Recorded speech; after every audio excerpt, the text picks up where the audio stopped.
Et voilà, c'est l'heure du retour en France qui marque la fin de mon périple, qui m'aura amené entre avril et juillet jusqu'en Suède à la force de mes petites jambes à vélo. Avec un vélo, comme vous avez pu le voir, trop lourd et trop chargé. Allez, c'est parti. Au programme, départ en Suède, passage par le Danemark, Pays-Bas, Belgique et arrivée au nord de la France, le tout en longeant les côtes de la mer du Nord. I'm full of loose ends, will you be my road? Waited my whole life, and now I know. Bon, assez d'une pause au bord du lac pour regarder les oiseaux et se faire chourer un gâteau par une mouette. Il était l'heure de repartir et de rouler un petit peu aujourd'hui pour, au final, trouver un endroit magnifique, comme vous pouvez le voir. J'ai eu la chance de rencontrer un gars au bord de ce lac qui m'a indiqué un spot de camping où il allait avec ses enfants régulièrement. Et c'est donc là où j'ai dormi, dans mon hamac tranquillement, et j'étais au bord de ce lac splendide où il n'y avait personne. J'ai pu me baigner, me doucher très rapidement et dormir dans mon hamac toute la nuit avec les oiseaux qui chantaient, les pics qui étaient là pour me réveiller le matin. C'était vraiment l'un de mes meilleurs spots de bivouac et un endroit où je me suis senti super bien. J'aurais pu rester beaucoup plus longtemps, mais bon, il fallait repartir le lendemain, donc il fallait pour ça bien dormir, ce que j'ai fait après avoir monté mon hamac. Après un réveil furtif à 5h du mat, où j'ai eu la chance de voir le lac embrumé au lever du soleil, c'était magnifique, le temps de filtrer de l'eau, de m'habiller, et c'était reparti pour une nouvelle journée de pédalage et un arrêt le soir dans un spot de bivouac qui était forcément moins bien que celui de la veille, où j'avais les pieds dans le marais pour y accéder. Dans l'eau, ça faisait flou, mais bon, c'est pas grave, ça a fait l'affaire. C'était joli quand même. Ça, c'est une visualisation de mon plus grand challenge de ce retour, c'est le vent qui était très très fort. Le pire jour, j'ai eu jusqu'à 70 km/h de rafale avec un vent de face, ce qui fait que ça n'avance pas beaucoup. Bref, là, je suis bien au chaud, protégé dans le ferry qui m'emmène au Danemark. Et comme on peut le voir, ça souffle un petit peu. Je suis donc bien content de ne pas être sur mon vélo. Arrivé le soir au Danemark, j'ai eu le bonheur de retrouver les shelters, ces petits abris mis à disposition gratuitement qui font qu'on peut passer une super nuit au sec, à l'abri, au Danemark. Et ça, je trouve, c'est une initiative qui est géniale et qu'on devrait avoir beaucoup plus en France et ailleurs. Parce qu'en France, on a quand même des paysages magnifiques et on n'a même pas le droit de bivouaquer. Et ça, c'est dommage. Voilà, là je me suis tapé une petite déterre avec 1 heure pour faire 7 km avec le vent de face sur la plage. C'était long, mais c'était marrant, je l'ai fait volontiers. J'ai fait tomber toutes mes myrtilles par terre là, du coup faut que je les ramasse. Super. Dur la vie de chasseur-cueilleur. Plutôt cueilleur et campeur que chasseur-cueilleur, mais bon. On a l'idée, hein.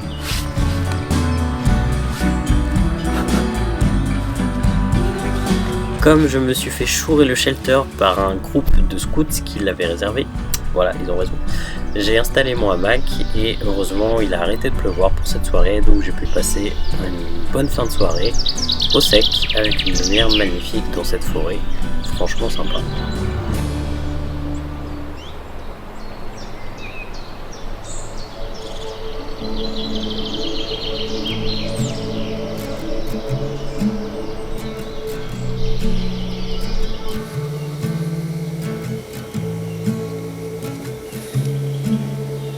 Le vent était tombé la veille, la nuit avait été calme, j'avais espoir de passer une journée un petit peu plus tranquille où je n'avais pas le vent de face dans mes oreilles.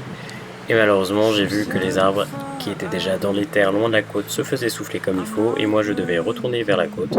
Donc j'ai simplement abandonné. Au lieu de me faire souffler comme les chevaux, j'ai passé une journée dans le shelter à attendre que ce vent de face de 70 km/h descende.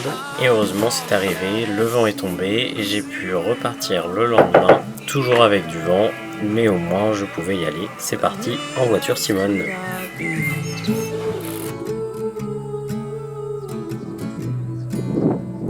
Ah bah non, pas en voiture, on descend parce que crevaison, voilà, avec mes pneus lisses que je n'ai pas voulu changer avant de partir, et bah forcément dans les graviers et mon vélo trop chargé, ça crève tout le temps. Donc voilà, deuxième crevaison de la journée.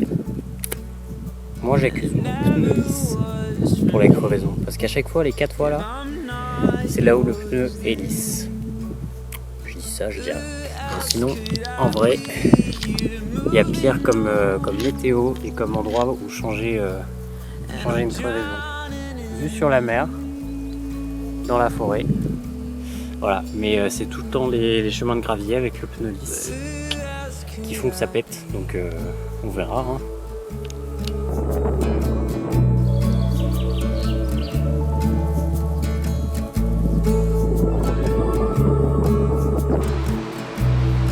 Pendant que certains se déplacent en van pour aller faire du surf, et ben moi je suis à vélo avec ce vent. Pour être honnête, il faut un petit peu envie. Mais bon, je suis à vélo et au moins je peux profiter de ces beaux paysages, de ces belles dunes qui sont vraiment magnifiques et que je ne vois pas tous les jours venant de la montagne.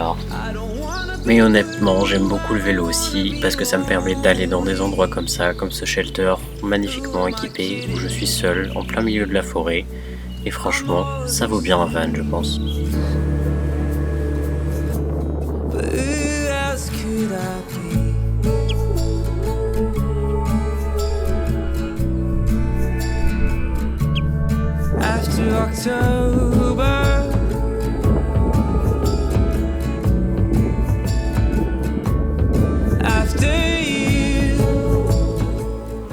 Mais regardez-moi ça, comme c'est mignon, ça vous donne pas envie d'aller l'attraper et de le mettre dans votre poche? Et ben moi si, mais bon, heureusement pour lui, malheureusement pour moi, j'étais déjà trop chargé et trop rempli dans mes sacs, donc je ne lui ai pas fait visiter la France, bien dommage. J'ai profité quand même de ces derniers jours au Danemark pour m'arrêter là où il y avait des oiseaux, parce que je suis là aussi pour prendre mon temps, regarder les oiseaux et profiter tranquille.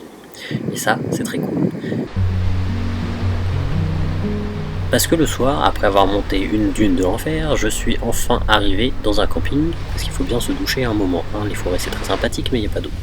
Et j'ai pu profiter du coucher de soleil devant la mer, que j'ai approché pour la première fois de mon voyage de plus près, parce que je ne faisais que la voir de loin, mais j'ai même pas mis les pieds dedans. Vous vous rendez compte? Je ne me suis pas baigné une seule fois dans la mer du Nord dans ce voyage. C'est n'importe quoi. J'ai pas pris le temps de faire ça, ça va pas du tout.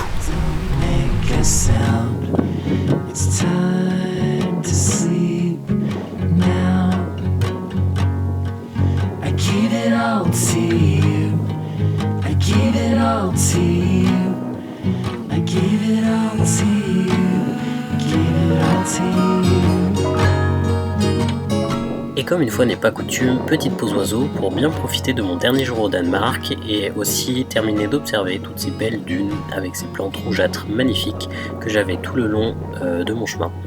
Et aussi les toits végétaux au Danemark, il faut en parler, c'est vraiment magnifique. Les mêmes plantes qu'il y a par terre sont sur leur toit et vraiment, je veux pareil en fait.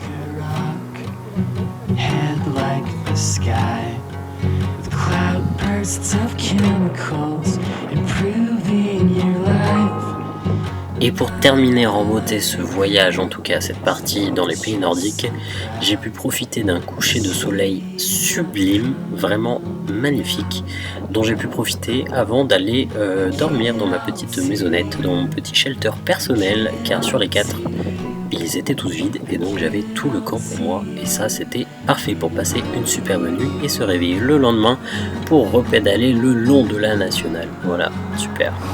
C'est pas grave, ferry.